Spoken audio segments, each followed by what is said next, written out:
جاؤ ڈھونڈو جا کے میرے یوسف کو، اور ڈھونڈو جا کے میرے بنیامین کو، جاؤ تلاش کرو۔ اللہ اکبر۔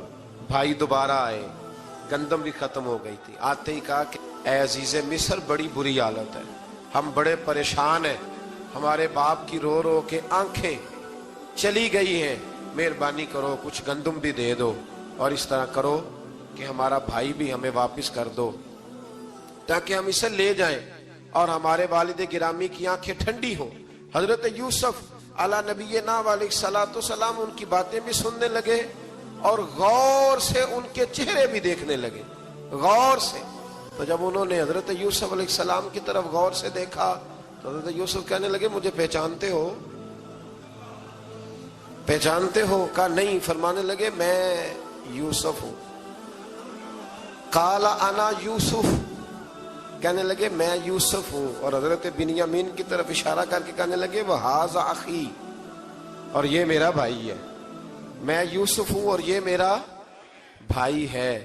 اور فرمانے لگے اللہ نے ہم پر احسان کیا ہے، اور جو تقوی اختیار کرتا ہے اور صبر کرتا ہے اللہ تعالیٰ اس نیک کے اجر کو کبھی ضائع، یہ نہیں فرمایا میں نے بڑے تقوی کیے پرہیزگاری کی تو بچ گیا، فرمایا جو بھی تقوی اختیار کرے گا، جو بھی صبر کرے گا، اللہ اس نیک کے اجر کو کبھی ضائع نہیں کرے گا۔ پھر فرمانے لگے جاؤ آج تم پر کوئی گناہ نہیں، جاؤ ایک دم ہی اسی وقت ہی فرمایا جاؤ میں نے تمہیں معاف کیا، جاؤ میں نے تمہیں معاف کیا۔ اور فرمانے لگے میری دعا ہے کہ میرا رب بھی تمہیں معاف کرے۔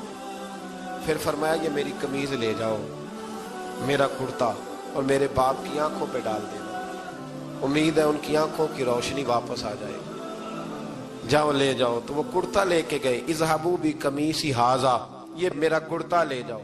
دیکھو میں ایک اعرابی آیا، حضور نے فرمایا کچھ مانگ لو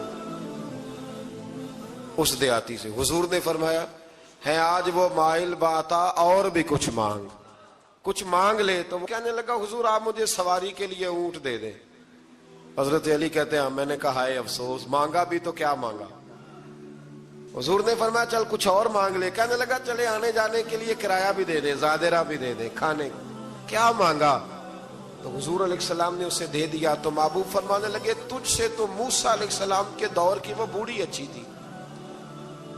کہا وہ بوڑھی کون سی بوڑھی؟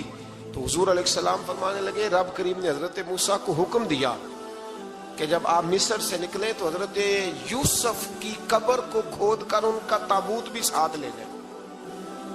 حضرت سیدنا موسیٰ علیہ السلام نے عرض کی مالک وہ کیسے پتہ چلے گا؟ فرمایا وہ تو آپ نے خود ہی پتہ کرنا ہے کہ وہ تابوت کہاں ہے، وہ دریا کے اندر تھا، کیسے پتہ کرنا ہے؟ پتہ کرتے کرتے پتہ چلا کہ ایک بوڑھی اماں ہے، اسے پتہ ہے تابوت کہاں ہے، وہ کدھر ہے تابوت، تو بوڑھی اماں کو پتہ ہے۔ حضرت موسیٰ بوڑھی کے پاس گئے، کہنے لگے اماں وہ تجھے پتہ ہے یوسف کی قبر کہاں؟ کہنے لگی پتہ ہے۔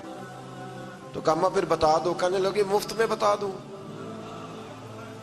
نبی کے مزار کا ایڈریس اور فری میں بتا دوں، یہ کیسے ہو سکتا ہے؟ حضرت سیدنا موسیٰ فرمانے لگے چل قیمت لے، طبرانی کی حدیث ہے، حضور بیان فرماتے۔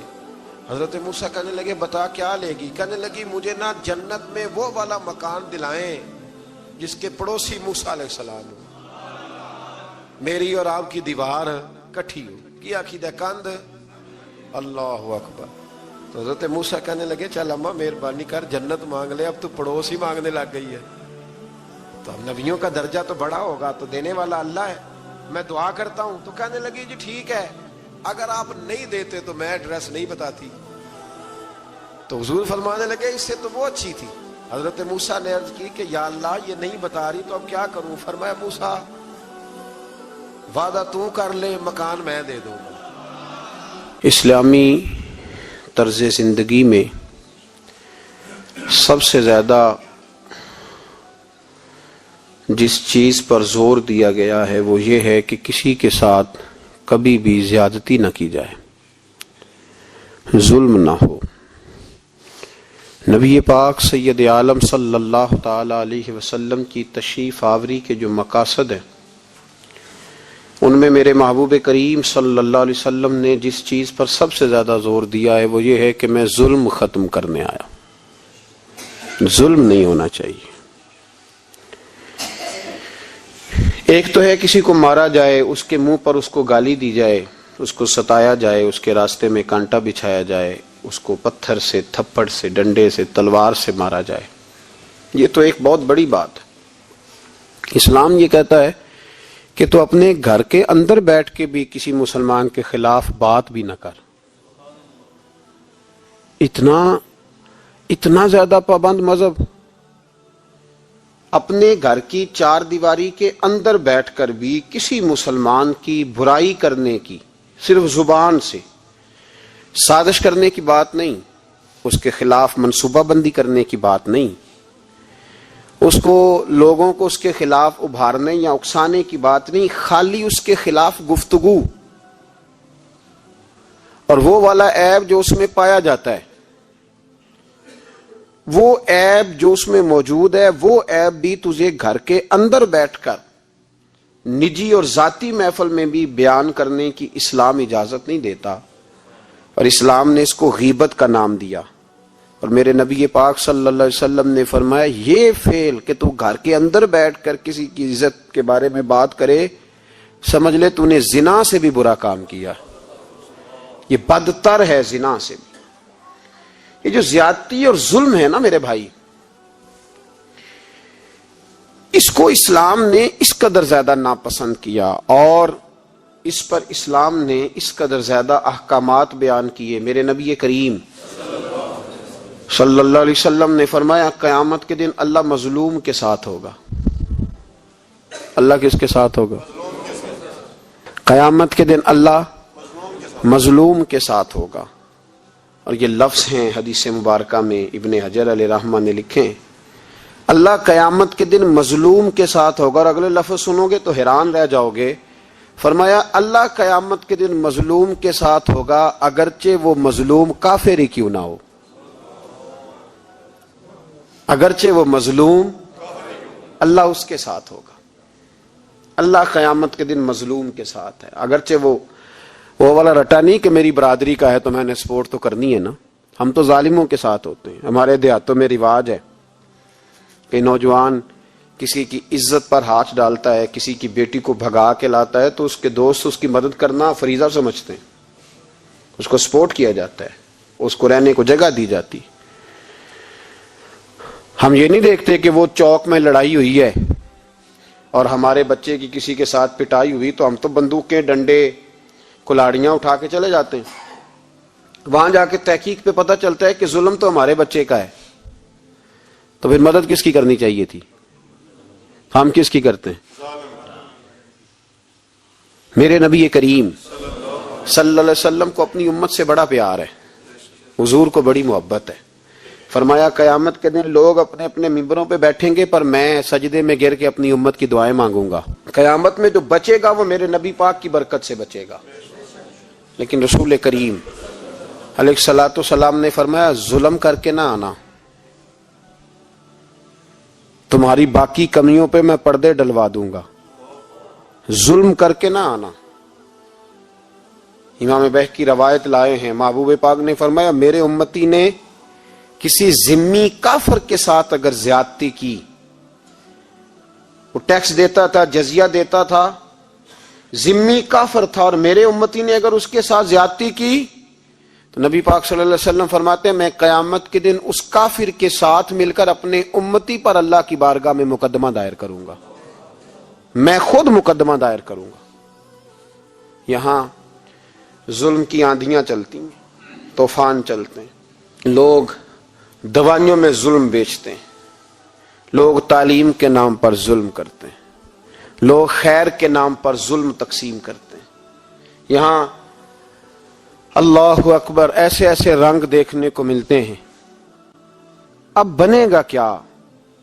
کیا ہر زینب اسی طرح تڑپ کے چلی جائے گی؟ اس کا رزلٹ کیا نکلے گا؟ ہمارے ہاں تو نمبر گیم چلتی ہے، سیاستدان شعر لکھ کے لاتے ہیں، وہ ٹی وی پہ بیٹھ کے ایک دوسرے کو نیچا دکھانے کی کوشش کرتے ہیں. ساری سیاسی جماعتوں کے سربراہوں کو وہاں ہونا چاہیے تھا کہ نہیں ہونا چاہیے تھا؟ کیوں نہیں بولتے آپ لوگ؟ آپ کب بولیں گے؟ ابھی بھی وقت نہیں آیا آپ کے بولنے کا. ان کو وہاں ہونا چاہیے تھا کہ نہیں ہونا چاہیے تھا؟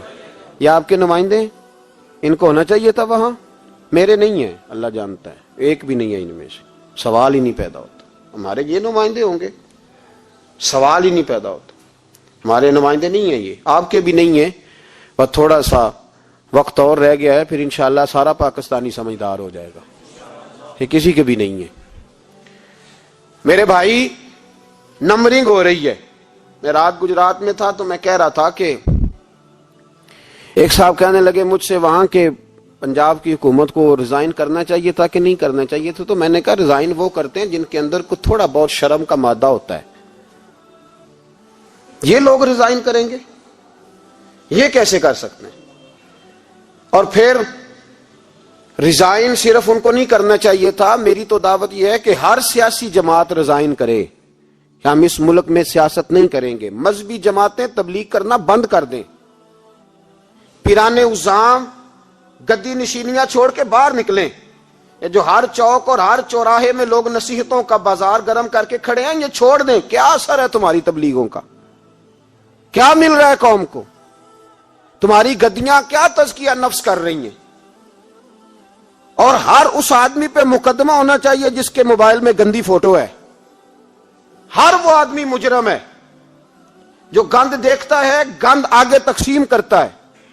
ایسے ہی ایک دو آدمی کا نام لگا کے چپ کر گئے ہو، صبح قیامت کے دن اس زینب کے خون کے حساب میں مجھے بھی پوچھا جائے گا اور آپ کو بھی پوچھا جائے گا۔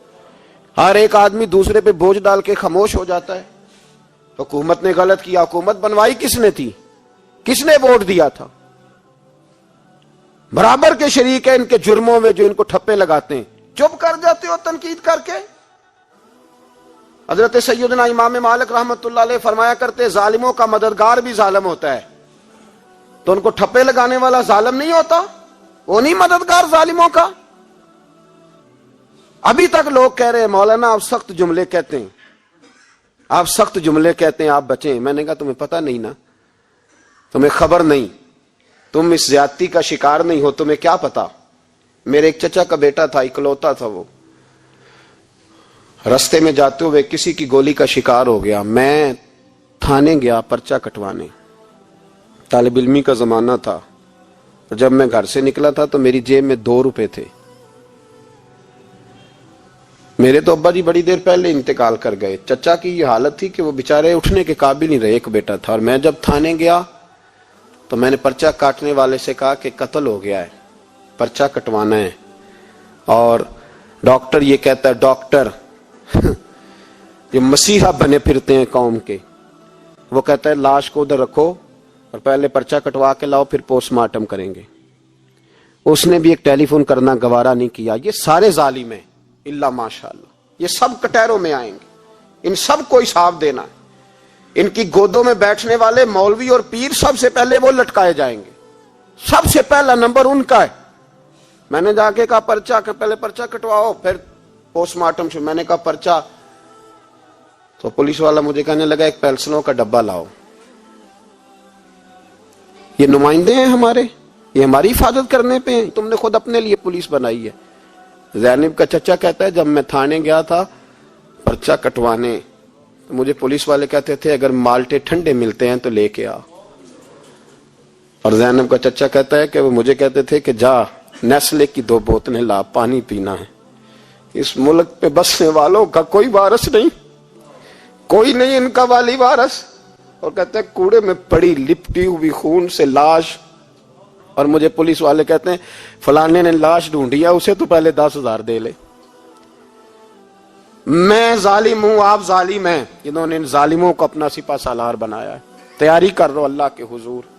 میں نے پوچھا رب کریم سے مولا تو بتانا رزلٹ کب نکلے گا، تو رب کریم نے فرمایا دنیا تو غافل ہو سکتی ہے، وَلَا تَحْسَبَنَّ اللَّهَ غَافِلًا عَمَّا يَعْمَلُ الظَّالِمُونَ۔ کر جا کے سورۃ ابراہیم کی آیت نمبر 42 پڑھو، رب فرماتا ہے اللہ غافل نہیں ہے ان لوگوں سے جو دنیا میں ظلم کر رہے ہیں، اللہ ظالموں کے کاموں سے غافل۔ تو پھر مولا رزلٹ کیا ہے؟ فرمایا انما یؤخرہم لیوم، اللہ نے ایک دن کے لیے یہ فیصلے رکھے ہوئے، رب روز عدالت نہیں لگائے گا، اللہ نے ایک دن رکھا ہوا ہے۔ تشخص فیہ الابصار، فرمایا میں ظالموں کو اس طرح لٹکاؤں گا کہ لوگوں کی آنکھیں کھلی کی کھلی رہ جائیں گی. میں ظالم کو. رب کریم فرماتا ہے مجھے کوئی غافل نہ سمجھے, وقت آنے والا ہے, وقت آنے والا ہے. حضرت وہب ابن منبہ رحمت اللہ تعالی علیہ فرماتے ہیں, آپ فرماتے بنی اسرائیل کے اندر ایک بادشاہ بڑا ظالم تھا. اس نے محل تعمیر کرنا شروع کر لیا. محل بن رہا ہے, محل کے بیچ ایک جھونپڑی آ گئی, کٹیا ایک بوڑھی عورت کی. تو بادشاہ نے اس بی بی سے کہا کہ یہ کٹیا, یہ جھونپڑی دے دو, میرے محل کا نقشہ خراب ہوتا ہے. تو بوڑھی کہنے لگی میں بیوہ بھی ہوں, بے اولاد بھی ہوں. جب میں بیاہ کے یہاں آئی تھی تو میرے ابا نے کہا تھا بیٹی تیرا جنازہ نکلنا چاہیے, تو چلو میں پکا ہوا پھل ہوں, تھوڑا وقت رہ گیا ہے, مر جاؤں گی تو تمہارا ہی ہے, میرا کون سا قبالی وارث ہے. چلو زندگی کی جو سانسیں رہ گئی ہیں مجھے یہاں گزار لینے دو. بوڑھی منت کرنے لگی. بادشاہ نے کہا نہیں نہیں, تو پیسے لے اور ہمیں خالی کر کے دے جھونپڑی. بادشاہ نے اصرار کیا تو بوڑھی کہنے لگی نہیں میں نہیں دوں گی. وہ اپنے گھر کے اندر بیٹھ گئی. یوں سمجھ لیجئے کہ بلڈوزر تیار کر کے چھپا دیا گیا. 2 4 5 سپاہی کھڑے کر دیے کہ بوڑھی نے کو ساری زندگی گھر میں تو نہیں نہ بیٹھنا, نکلنا تو ہے نا باہر. جب نکلے نا تو فوراً اس کا مکان گرا دو, 2 4 5 10 مستری اکٹھے لگاؤ, دیوار بنا دو. اس طرح قبضے ہوتے ہیں. بوڑھی کچھ دیر تو چمٹی رہی گھر کے ساتھ, پھر اس کو نکلنا بھی تھا. جب اس نے سمجھا کہ امن ہو گیا ہے پھر وہ بوڑھی باہر نکلی. اور جب وہ گئی نا, جب وہ گئی باہر, چند گھنٹوں کے بعد واپس آئی تو جھونپڑی گری ہوئی تھی. گھر کی چھت کے تنکے ہواؤں کے ساتھ بکھرے ہوئے تھے. نیا مکان بن گیا. وہب ابن منبہ علیہ رحمہ فرماتے اس بی بی نے جو دعا مانگی تو عرش فرش ہلنے لگے, زمین کانپنے لگی. اس بی بی نے لفظ پتہ کیا ادا کیے, کہنے لگی اے اللہ میں تو موجود نہیں تھی, تو بتا تو کہاں تھا. اللہ میں تو نہیں تھی. زینب کی اماں بھی پوچھتی ہے اللہ میں تو نہیں تھی, تو موجود تھا نا. تو عرش کا مالک کہتا میں ہلا دوں گا. ذرا ان علماء کو, مشائخ کو, ان ارباب اقتدار کو دیکھ لینے دو, میری ڈھیل ہے, میں انہیں ہلا دوں گا. کہتی اللہ میں تو نہیں تھی, تو کہاں تھا, تو بتا. رب کریم نے فرمایا جبریل دوڑ کے جا, دوڑ. اللہ حکم کیا فرمایا پلٹ دے اس بستی کو, تباہ کر دے ان لوگوں کو جو ظلم پر چپ رہتے, انہیں تباہ کر دے. دنیا میں قتیل اس سے منافق نہیں کوئی, دنیا میں قتیل اس سے منافق نہیں کوئی جو ظلم تو سہتا ہے بغاوت نہیں کرتا. اس سے منافق نہیں کوئی. منافق بن کے جینا بند کر دو, اب مومن بن کے جینا سیکھو. ان ظالموں کے خلاف بولو. میرے عزیز کہتے ہیں تباہ کر دو بستی کو. بستی الٹ دی, گھر تباہ ہو گئے. یاد رکھو عرش کا مالک کہتا ہے تو میں دیکھ رہا ہوں, ورنہ کوئی موجود نہ تھا, میں تو تھا نا, میں تو سارا کچھ دیکھ رہا ہوں.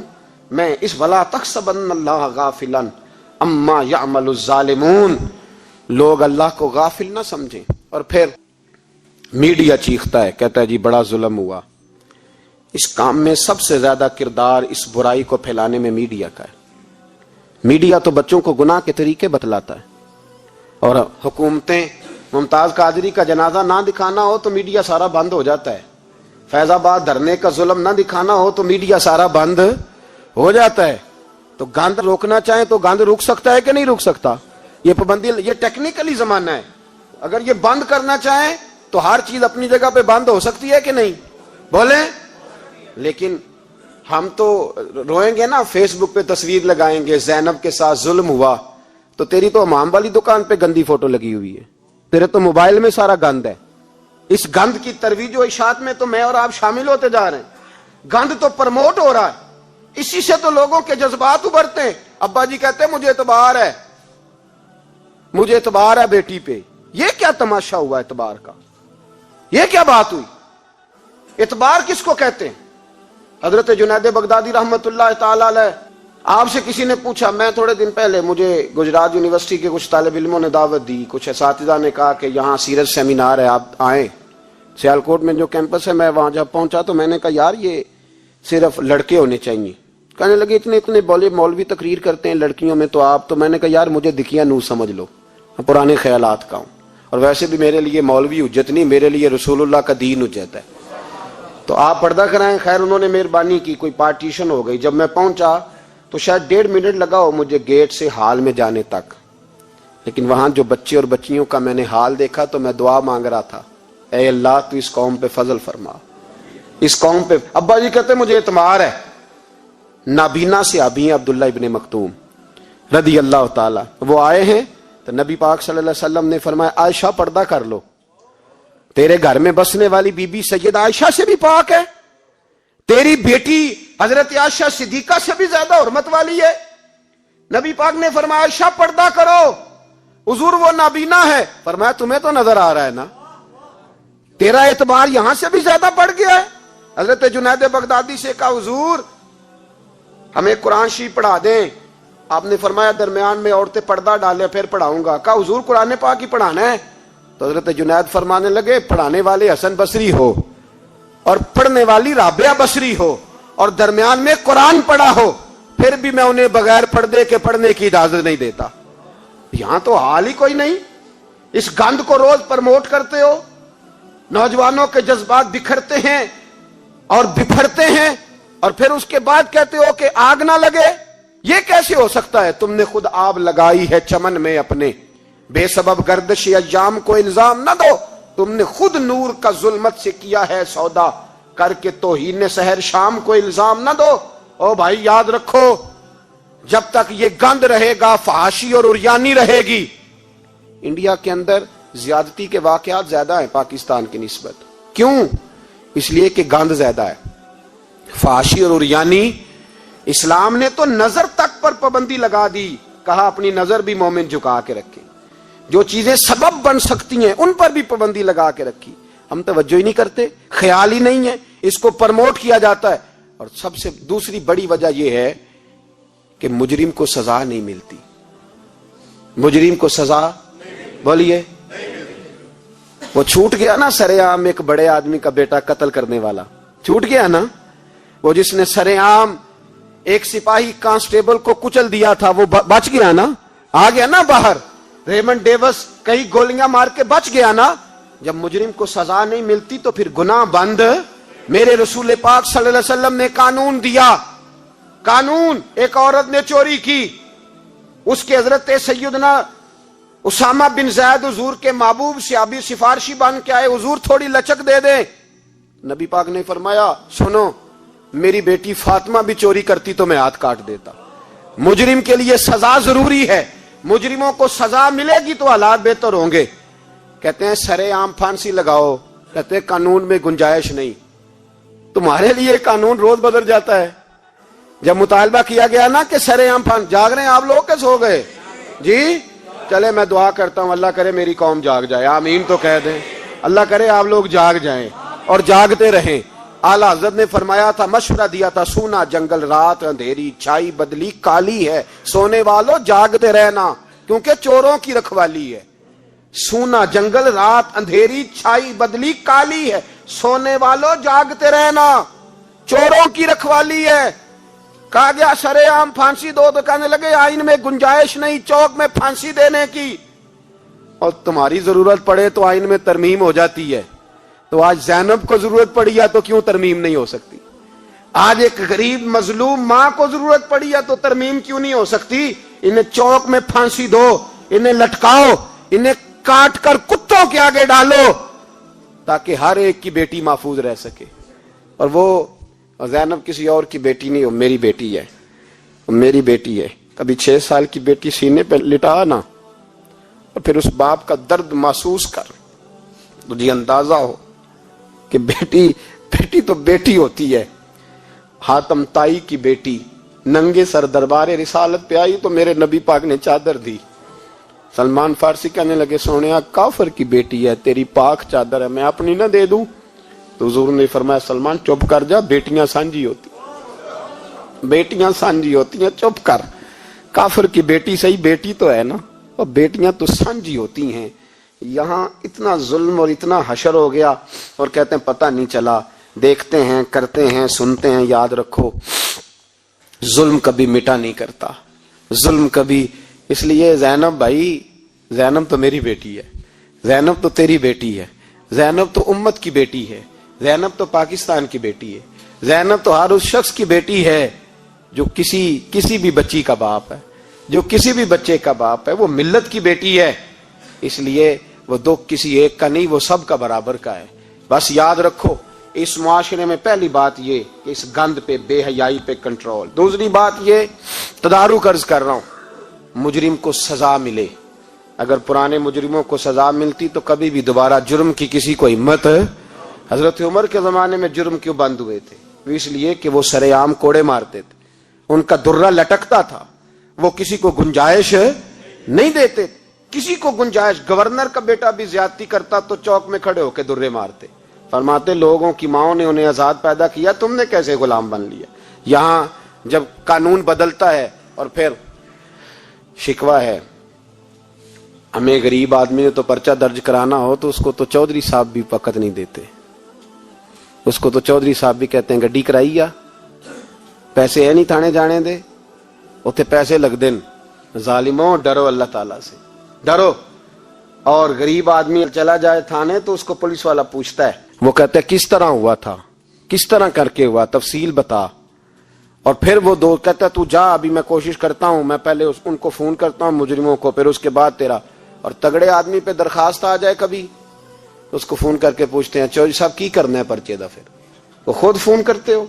یہ امیر کے لیے قانون اور ہے اور غریب کے لیے اور ہے, یہ کس طرح ہو سکتا ہے؟ میرے نبی کریم صلی اللہ تعالی علیہ وسلم نے انصاف کی فراہمی چھوٹے بڑے کے لیے ایک رکھی. اور یاد رکھو حساب تو دینا ہے, حساب بول کے بتائیے, حساب. جو زیادتی کرے گا اس نے حساب اور دینا پڑے گا. یہاں نہیں دو گے تو وہاں دو گے, حساب تو بہرحال اس مجرم نے تو دینا ہے. لیکن ارباب اقتدار نے بھی, حضرت عمر فرمایا کرتے تھے میرے دور میں کتا بھی پیاسا مر گیا تو حساب میں نے دینا ہے, چونکہ میری حکومت تھی, کتے کو پانی ملنا چاہیے تھا, اس کے دروازے تک پانی پہنچنا چاہیے تھا. حساب تو دینا ہے. ہر اس شخص نے جو سوشل ہونے کا دعویٰ کرتا ہے, جو معاشرے میں کسی بھی طرح کا کوئی کردار ادا کر رہا ہے, اس نے بہرحال حساب. یہ مشترکہ معاملہ ہے, اس میں ارباب اقتدار کا تو اشر ہوگا, وہ تو دنیا دیکھے گی, لیکن باقی بھی اپنی ذمہ داری کا احساس کریں, باقی بھی خیال کریں. سنو اور یاد رکھنا اس بات کو, غور کریں. کیا میری طرف دیکھیں میرے بھائی, ایک مکران شاہ بادشاہ گزرا ہے ایران کا, کچھ نرم دل تھا. وہ نا سیر کرنے نکلا, درمیان میں پل آتا تھا, ایک دریا تھا, اس کا پل تھا, اور پل کے اس پار جنگل تھا, سبزہ تھا, سیرگاہیں بنی ہوئی تھی. بادشاہ وہاں 2-4 دن رہنے کا ارادہ کیا. جب بادشاہ وہاں پہنچتا ہے نا مکران شاہ, تو اس نے دیکھا کہ وہاں 2-3 دن قیام کرنا ہے, جھیل ہے, سیرگاہ ہے, وہاں اس نے رکنے کا پروگرام بنا لیا. بادشاہ تو علیحدہ اس کے لیے رہائش تھی, سپاہی علیحدہ رہتے تھے. یہاں تو لوگ کہتے ہیں نا وہ پولیس کو ڈانٹتے ہیں, پولیس کو پوچھتے ہیں, او بھائی پولیس تو تمہارے ماتحت ہوتی ہے, پولیس تو سمجھ گئی ہے کہ تم کس طرح ان سے کام لیتے ہو, ان کو تو تم اپنے تحت رکھتے ہو. پولیس والے علیحدہ رہتے تھے, اس کے ساتھ جو سپاہی گئے ہوئے تھے, گن مین گئے ہوئے تھے. مکران شاہ سیر سپاٹے پہ رہتا تھا. ایک بوڑھی عورت تھی, اس کی ایک گائے تھی, وہ جنگل کے اندر بوڑھی رہتی تھی, گائے اس کی وہاں چرتی رہتی تھی. شام کو وہ گائے گھر لوٹتی, بوڑھی دودھ پی کے سو جاتی. سپاہی اس بوڑھی کے پاس آئے, کہنے لگے تیری گائے بڑی صحت مند ہے, ہمارے ہاتھ بیچ دے. بوڑھی نے کہا میرے بڑھاپے کا سہارا ہے, اس کا دودھ پی کے میں زندہ ہوں, بیچوں گی نہیں. وہی والا کام جو ہمارے ملک میں ہوتا ہے کہ قیمت کے ساتھ زمین دینی ہے کہ مفت دینی ہے. جب بڑے آدمی کو پسند آ جاتی ہے تو کہتے ہیں مول دینی ہے کہ مفت دینی ہے, تو دینی پڑتی ہے, غریب ہے, کیا کریں, مجبور ہے, مظلوم ہے. کہا بوڑھی عورت سے سپاہیوں نے بیچ دے, کہا نہیں, کہنے لگے نہیں بیچے گی تو ہم لے لیں گے. اس عورت کی گائے زبردستی سپاہی ذبح کر کے کھا گئے. بوڑھی نے بادشاہ تک پہنچنا چاہا لیکن اس کو پہنچنے نہ دیا گیا, منع کر دیا گیا, اس کی رسائی نہ ہو سکی, غریب عورت تھی. جس دن مکران شاہ واپس آ رہے تھے نا سیر کر کے, پل سے گزر رہے تھے, تو کسی نے بوڑھی سے کہا کہ بادشاہ گزرے گا. وہ چھپ کے پل پہ بیٹھ گئی, اور مکران شاہ جب پل سے گزرنے لگے تو بوڑھی آگے آئی, اور اس کے گھوڑے کی لگام پکڑی. ایسا جملہ کہا کہ مکران شاہ چکرا کے زمین پہ گرا. اور بوڑھی کہنے لگی مکران شاہ تیرے سپاہی میری گائے ذبح کر کے کھا گئے ہیں, تو بتا اس کا حساب اس پل پہ کھڑے ہو کے دینا کہ پل صراط پہ دینا ہے؟ بتا یہاں کھڑے ہو کے دے گا کہ وہاں کھڑے ہو کے دے گا؟ بول. ارباب اقتدار, حکومت کے ایوانوں میں بیٹھنے والوں, بتاؤ زینب کا حساب قصور کے چوک میں کھڑے ہو کے دو گے کہ میدان محشر کے چوک میں کھڑے ہو کے دو گے؟ بتاؤ کہاں حساب دینا ہے, یہاں دینا ہے کہ وہاں دینا ہے؟ حساب تو بہرحال تمہیں دینا ہے. اس قوم کو اس کا حساب تو, زینب کا حساب تو دینا ہے, دینا پڑے گا, دیا جائے گا, پوچھا جائے گا. بتاؤ یہاں دینا ہے کہ وہاں دینا ہے؟ دینا تو پڑے گا. یہاں دو گے تو ہو سکتا ہے قیامت میں بچ جاؤ, اور اگر یہاں نہیں دو گے تو وہاں لٹکا دیے جاؤ گے, رسوا کیے جاؤ گے, پوچھا جائے گا. مکران شاہ چکرا کے گرا زمین پہ اور گر کے کہنے لگا بی بی میں وہاں حساب نہیں دے سکتا, دو دینا یہیں لے لے, جو لینا یہیں لے لے. آ جاؤ آ جاؤ, وقت ہے, گنجائش ہے, مہلت کے دنوں میں توبہ کر لو, پلٹ آؤ, اللہ کے حضور حاضر ہو جاؤ. اس معاشرے کو صفائی کی ضرورت پڑ گئی ہے. اس معاشرے میں ہر آدمی اپنا کردار ادا کرے, ظالم کے خلاف اٹھے, بے حیائی, فحاشی, عریانی, بدنگاہی, اس کے خلاف اٹھے. حضرت امیر معاویہ رضی اللہ تعالیٰ عنہ اپنے دور حکومت میں باہر نکلے. ایک بی بی با پردہ عورت برقعے میں گلی میں گھوم رہی تھی, برقع ڈال کے. حضرت امیر معاویہ دوڑ کے مسجد چلے گئے, رونے لگے, کہنے لگے صحابہ کے زمانے میں یہ عورتیں گلی میں آ گئی ہیں, ہمارے دور میں ہی آ گئی ہیں, کہیں اللہ کا قہر نازل نہ ہو جائے. حالانکہ وہ با پردہ تھی بی بی. یہاں تو بڑی ڈٹائی کے ساتھ فرنٹ سیٹ پہ بے پردہ عورت کو بٹھایا جاتا ہے اور دلیلیں دی جاتی ہیں کہ ہم پڑھ لکھ گئے, ایف ایس سی اور بی ایس سی ہماری تعلیم ہے. ہمارے پاس ابھی تازی تو کار آئی ہے, تو بتائیں نا کہ جو کار پہ بیٹھی ہے وہ کار کی مالکن ہے. یہاں تو ہر چیز کھول کے بیان کرنا لوگوں نے اپنے لیے ضروری سمجھ لیا ہے, اپنے کلچر کا حصہ بنا لیا ہے. خدا را فحاشی کے خلاف, بے حیائی کے خلاف, عریانی کے خلاف اٹھو اور اس پل کو باندھو. جب تک فحاشی رہے گی, عریانی رہے گی. پاکستان میں 10 کے قریب بچوں کے ساتھ روز زیادتی ہوتی ہے. یہ آپ کے قومی اخبارات کی آج صبح کی رپورٹ ہے. یہ تو وہ چیزیں ہیں جو کھل کے باہر آ گئیں, اور اس کے علاوہ جو بے حیائی کے اڈے کھلے ہوئے نہ جانے ان کی تعداد کتنی ہے. کس قدر زیادہ ظلم ہو رہا ہے. میرے رسول پاک صلی اللہ تعالی وسلم نے فرمایا جب کوئی زنا کرتا ہے تو ایمان اس کے سینے سے نکل جاتا ہے اس کے سینے سے. آنکھوں پر پردہ ہونا چاہیے, کانوں پر پردہ ہونا. اور اگر زینب کے قتل کے بعد بھی کسی کے موبائل میں گندی تصویر ہے اور اس کے قتل کے بعد بھی بے حیائی کے گانے اس کے موبائل میں ہیں, تو پھر وہ رسم کے آنسو نہ بہائے. پھر وہ صرف 2 منٹ کے لیے آگے بڑھ کے مرثیہ خان نہ بنے, وہ پھر شاعر اور ادیب بننے کی کوشش نہ کرے, وہ پھر اپنے حصے کا جملہ لگا کر اپنے آپ کو فیس بک پہ ایکٹیو رکھنے کا تماشا نہ کرے. کیا مطلب ہوا ان چیزوں کا؟ اگر ابھی بھی برائی کے خلاف نہیں اٹھنا, بے حیائی اور فحاشی کے خلاف نہیں اٹھنا, میرے عزیزو آخری بات سننا اور اس کو ہمیشہ یاد رکھنا.